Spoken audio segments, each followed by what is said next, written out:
আমার কলকাতা নিউজ, কথা হবে সামনাসামনি।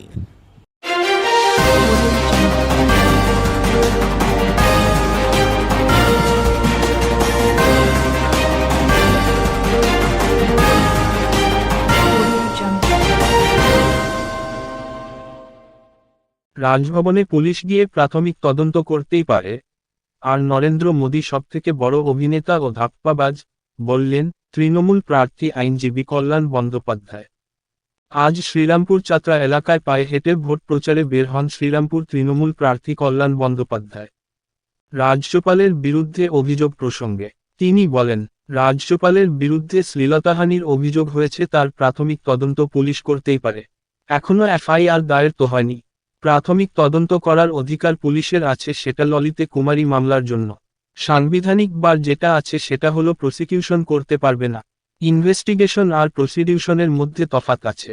প্রিলিমিনারি ইনভেস্টিগেশন করতেই পারে, তবে সেটা কখনোই রেগুলার ইনভেস্টিগেশন নয়। সবচেয়ে সমস্যা হচ্ছে ভারতবর্ষে যারা সংবিধান প্রণয়ন করেছেন তারা কখনো ভাবেননি বিজেপির আমলে যে রাজ্যপালগুলো আসবে তাদের বিরুদ্ধে প্রসিকিউশন করা, তাদের বিরুদ্ধে কেস করার দরকার হবে। তারা যদি জানতেন যে এ ধরনের রাজ্যপাল আসবে তাহলে সংবিধানে ওই রক্ষা কবচ রাখত না। আজকের তা সত্য। যদি সেরকম মামলা হয় সুপ্রিম কোর্টে যায়, সুপ্রিম কোর্টে তো আর্টিকেল 142-এ অনেক ক্ষমতা আছে, ও দিচ্ছে। অন্যান্য জায়গাতেও তো আজকে সুপ্রিম কোর্ট রাজ্যপালের বিরুদ্ধে অর্ডার দিচ্ছে। সুপ্রিম কোর্টের সে ক্ষমতাও আছে। এখন সেই কেস যদি মেক আউট হয় তাহলে অনেক কিছু হতে পারে। কেসের মেরিট নিয়ে আমি কিছু বলছি না, তবে রাজ্যপাল নিজে একটা বিজেপি এজেন্ট, এটা সবাই জানে। উনি বিজেপির যা কাজকর্ম তা ইমপ্লিমেন্টেশন করার জন্যই এসেছেন, নির্বাচনে ভোট করার জন্য এসেছেন। গতকাল রাজভবনে নরেন্দ্র মোদী ও রাজ্যপালের মধ্যে সলা পরামর্শ হয়েছে কিভাবে কেন্দ্রীয় বাহিনীকে ব্যবহার করে নির্বাচন করা যায়, বিজেপি গুন্ডাদের কিভাবে ছাড়া যায়। সমস্ত কিছু গতকাল রাজভবনে প্রধানমন্ত্রী এবং রাজ্যপালের মধ্যে কথাবার্তা হয়ে গেছে। আসল দোষী তো প্রধানমন্ত্রী। সন্দেশখালির জন্য কাঁদছে, ভালো কথা। মণিপুরে 400 থেকে 500 মহিলাকে ধর্ষণ করা হয়েছে, একবারও খবর নিয়েছে? হাথরাসে যা হয়েছে একবারও বলেছে? পুরো 2 নম্বরই লোক প্রধানমন্ত্রী। নিজের জন্য সবকিছু করতে পারে, মানুষের জন্য নয়। শুধু ভোটে জেতার জন্য যা ইচ্ছে তাই করতে পারে।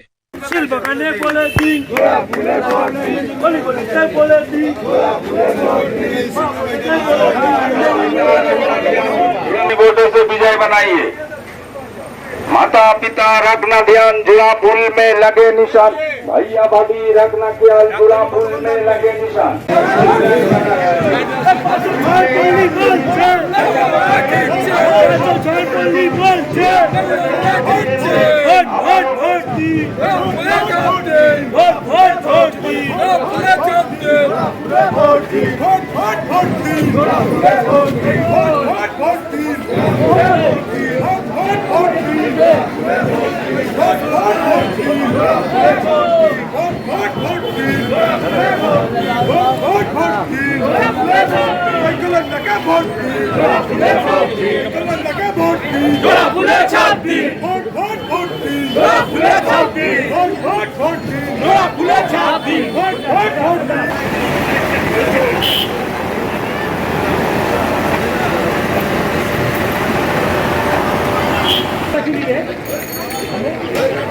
আসবে না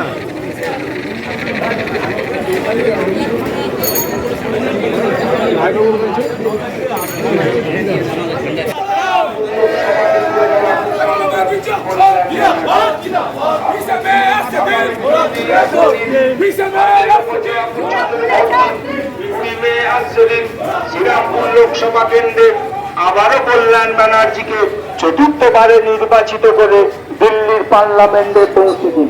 আবারও কল্যাণ, সবার কল্যাণ, বারবার কল্যাণ।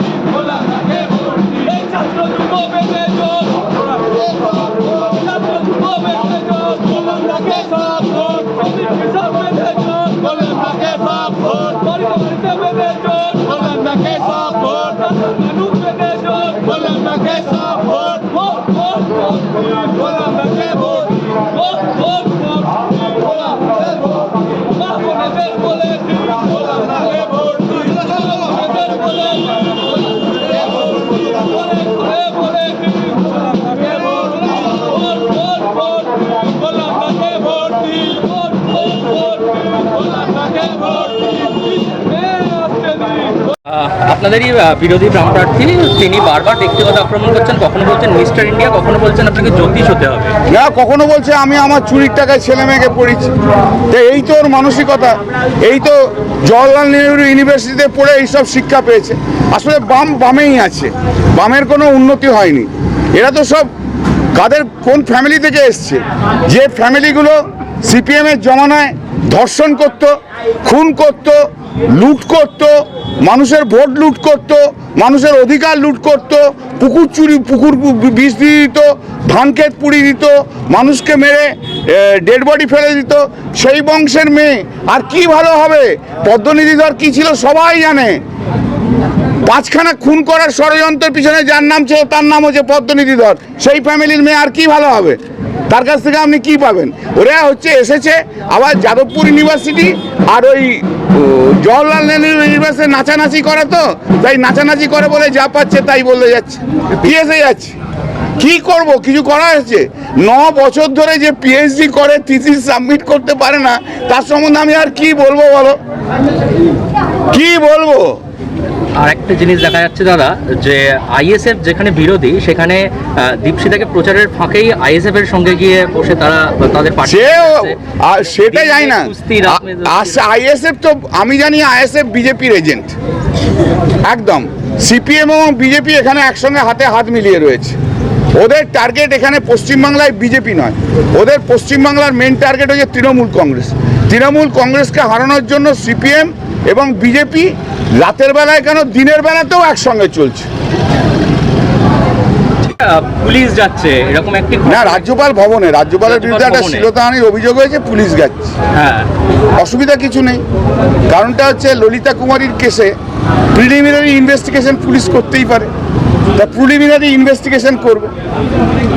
সেই প্রিলিমিনারি ইনভেস্টিগেশন করে তারা যা মতামত আছে সে মতামত তো তাদের রাখতেই হবে। প্রিলিমিনারি ইনভেস্টিগেশন তো করতেই পারে, এখন এফআইআর লজ তো করেনি। প্রিলিমিনারি ইনভেস্টিগেশন করার অধিকার পুলিশের আছে ললিতা কুমারীর কেসের জন্য। সাংবিধানিক বাদ যেটা আছে, প্রসিকিউশন করতে পারবে না। ইনভেস্টিগেশন এবং প্রসিকিউশনের মধ্যে তফাৎ আছে। তো ইনভেস্টিগেশন এখন করতেই পারে, এবং preliminary investigation, not a regular investigation করতেই পারে।